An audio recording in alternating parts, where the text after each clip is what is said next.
En ce moment précis, chaque atome de votre corps est en orbite autour d'un trou noir. Pas métaphoriquement, pas dans un futur lointain. Maintenant. 4 millions de fois la masse de notre Soleil, compressé dans une région plus petite que notre système solaire, il rôde au centre de la Voie lactée, invisible, patient et en contrôle absolu. Nous l'appelons Sagittarius A étoile. Mais ce nom en trahit la véritable nature. Ce n'est pas une simple curiosité lointaine. C'est la force qui nous possède. Par une nuit claire, levez les yeux vers la Voie lactée et vous verrez un fleuve de lumière, des milliards d'étoiles anciennes et majestueuses s'étirant à travers le ciel. Mais ce fleuve a un abîme, et ce n'est pas ce que vous imaginez. Au cœur même de notre galaxie, caché derrière d'épais nuages de poussière cosmique, s'étendant sur des centaines d'années-lumière, il n'y a pas de cœur rayonnant, pas de foyer lumineux, seulement une ombre, une cicatrice dans le tissu de l'espace-temps, 4 millions de fois la masse de notre Soleil. Sagittarius à étoile est un trou noir supermassif, compressé dans une région de l'espace si petite que la physique elle-même n'a plus de langage pour décrire ce qui s'y passe. Pourtant, ce qu'il fait à tout ce qui l'entoure, nous le comprenons parfaitement. Chaque étoile que vous voyez depuis la Terre est liée gravitationnellement à Sagittarius A étoile. Chaque planète, chaque lune. Les 4 milliards d'années d'histoire de la vie sur ce monde n'existent que parce que les orbites sont suffisamment stables et le monstre suffisamment patient pour le permettre. Nous ne sommes pas de simples voisins d'un danger. Nous sommes en orbite autour de lui. Et cette différence change tout. Pendant la majeure partie de son existence, Sagittarius A étoile est resté étrangement silencieux. Contrairement aux quasars violents qui ont dévasté l'univers primitif en engloutissant des systèmes stellaires entiers lors de frénésies alimentaires cataclysmiques, notre trou noir, lui, se nourrit de presque rien, du gaz dispersé, dérivant au centre galactique, de la poussière cosmique, des restes d'étoiles mortes, se dissolvant lentement dans son champ gravitationnel. Un géant endormi, affamé dans l'obscurité. Mais ne prenez pas ce silence pour une sécurité. Car lorsqu'une étoile errante s'approche trop près, le géant ne reste pas endormi. Dès qu'une étoile franchit le rayon de marée de Sagittarius A étoile, la physique devient impitoyable. L'attraction gravitationnelle sur le côté proche de l'étoile devient exponentiellement plus forte que sur son côté opposé. L'étoile ne tombe pas d'un bloc. Elle est étirée, déchirée.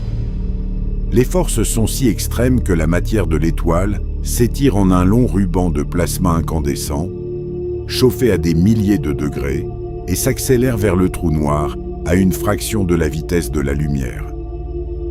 Atome par atome. Ce processus a un nom, la spaghettification. Et c'est exactement aussi brutal que cela en a l'air. Une étoile qui a brûlé pendant des milliards d'années, forgée dans les premiers instants de la galaxie, réduite en quelques semaines à un fil de gaz surchauffé, spiralant vers l'intérieur pour nourrir une faim qui ne sera jamais assouvie. Cette matière en chute ne disparaît pas tout de suite. Elle forme un disque d'accrétion, un tourbillon de plasma surchauffé tournant à une fraction de la vitesse de la lumière, chauffé par des turbulences violentes et des forces magnétiques à des températures de plusieurs millions de degrés. Dans les galaxies plus actives, ces disques surpassent en luminosité la lumière combinée de centaines de milliards d'étoiles, voire de galaxies entières. Pourtant, au cœur de cet enfer aveuglant se trouve quelque chose qui n'émet aucune lumière. L'horizon des événements. Ce n'est pas une surface, pas un mur. C'est un seuil, invisible, absolu, où la vitesse de libération dépasse même celle de la lumière. Franchissez-le, et vous ne faites plus partie de l'univers observable. Pas piégé, simplement effacé de lui, de manière permanente et totale.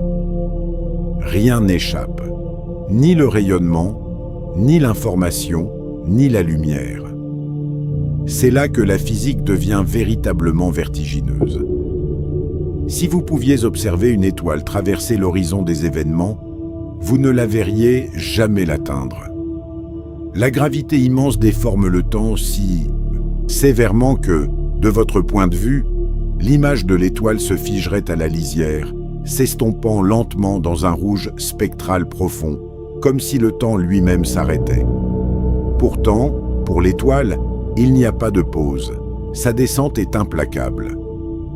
Entraînée vers ce que prédisent les équations d'Einstein, une singularité, un point de densité infinie, où les mathématiques de la relativité générale cessent tout simplement de fonctionner. Non pas parce que l'univers s'arrête, mais parce que notre capacité à le décrire, elle, s'effondre. Nous vivons nos brèves existences dans les banlieues calmes de la Voie lactée, à 26 000 années-lumière du centre, et nous n'en ressentons rien directement. Pourtant, nous sommes tenus par lui, chaque seconde de chaque jour. Ce soir, quelque part, quelqu'un lèvera les yeux vers la Voie lactée sans rien ressentir d'inhabituel. Mais à 26 000 années-lumière, quelque chose les observera en retour. Patient, immobile, immuable. Il a toujours été là. Et il restera bien après que la dernière étoile de l'univers se sera éteinte. Bien après que les galaxies se seront éteintes.